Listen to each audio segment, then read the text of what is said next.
సంవత్సరాల తరబడి ఎన్ని మందులు వాడినా మీ మోకాల నొప్పులు తగ్గట్లేదా? ప్రాణ పెయిన్ క్లినిక్ లో అత్యాధునిక చికిత్స. రోడ్డు మీద భోజనాలు, నిద్రలేని రాత్రులు, పిల్లా పాపలతో అష్ట కష్టాలు. ఆంధ్ర నుంచి తెలంగాణ వెళ్లే వారి కష్టాలు ఇవి. ఎవరైనా ఇరు రాష్ట్రాలకు రాకపోకలు సాగించాలంటే వాయిదా వేసుకోండి. రెండు స్టేట్స్ మధ్య రహదారులన్నీ మూసుకుపోయాయి. భారీ వర్షాలకు, భారీ వర్షానికి వాగులు వంకలు పొంగిపొర్లుతున్నాయి. ఈ ప్రవాహం ప్రధాన రహదారులపైకి వచ్చి వాహనాలు ప్రయాణించేందుకు తీవ్ర ఆటంకం కలిగిస్తోంది.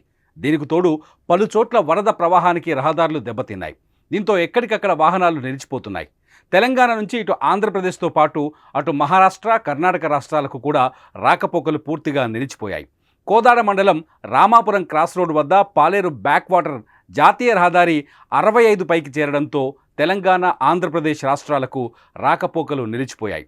కోదాడలో ఎక్కడ చూసినా మోకాలు లోతు నీళ్లు చేరి ఇళ్లలోకి సైతం వరద నీరు చేరుకోవడంతో ఇరు రాష్ట్రాల నుంచి వచ్చే వాహనాలను పోలీసులు ఎక్కడికక్కడ నిలిపివేశారు.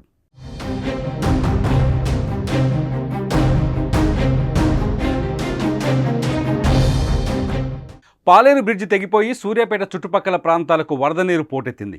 వాహనదారులను ఎవరిని రానివ్వట్లేదు. అంతా రోడ్డుపై రాత్రి నుంచి పడిగాపులు కాస్తున్నారు. రోడ్డు మీద తింటూ అక్కడే రోడ్డు మీదే పడుకునే పరిస్థితి నెలకొంది.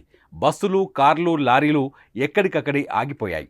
ఆంధ్ర ప్రాంతానికి వెళ్లేవారు తమ పనులను వాయిదా వేసుకోవాలని సూచిస్తున్నారు. ఆంధ్ర ప్రాంతాలకు చేరుకోవాలంటే నల్గొండ, సూర్యాపేట, కోదాడలే మార్గం. ఇప్పుడు ఆ మార్గాలన్నీ జలదిగ్బంధంలోకి చిక్కుకుపోవడంతో అధికారులు అప్రమత్తమయ్యారు. కాజీపేట స్టేషన్లో రైలు పట్టాల మీద వరద నీరు ప్రవహిస్తోంది. దీంతో విజయవాడకు వెళ్లేవి, అటుగా హైదరాబాద్, ఢిల్లీకి వెళ్లే పలు రైళ్లన్నీ రద్దు చేశారు రైల్వే అధికారులు. మహబూబాబాద్ జిల్లా కేసముద్రం మండల పరిధిలో ఇంటికన్నె వద్ద వాగు ఉద్ధృతికి రైల్వే ట్రాక్ కొట్టుకుపోయింది. దీంతో ఆ మార్గంలోని బస్సులను, పలు రైళ్లను రద్దు చేశారు. దీంతో ఆంధ్రాకు వెళ్లే దారులన్నీ మూసుకుపోయినట్లయింది. ఆంధ్ర ప్రాంతానికి వెళ్లేవారు తమ పనులను వాయిదా వేసుకోవాలని సూచిస్తున్నారు. ఎవరూ రిస్క్ చేసి ప్రయాణాలు చేయొద్దని, మరో 2 రోజులు భారీ వర్షాల నేపథ్యంలో ప్రజలంతా అప్రమత్తంగా ఉండాలని సూచిస్తున్నారు.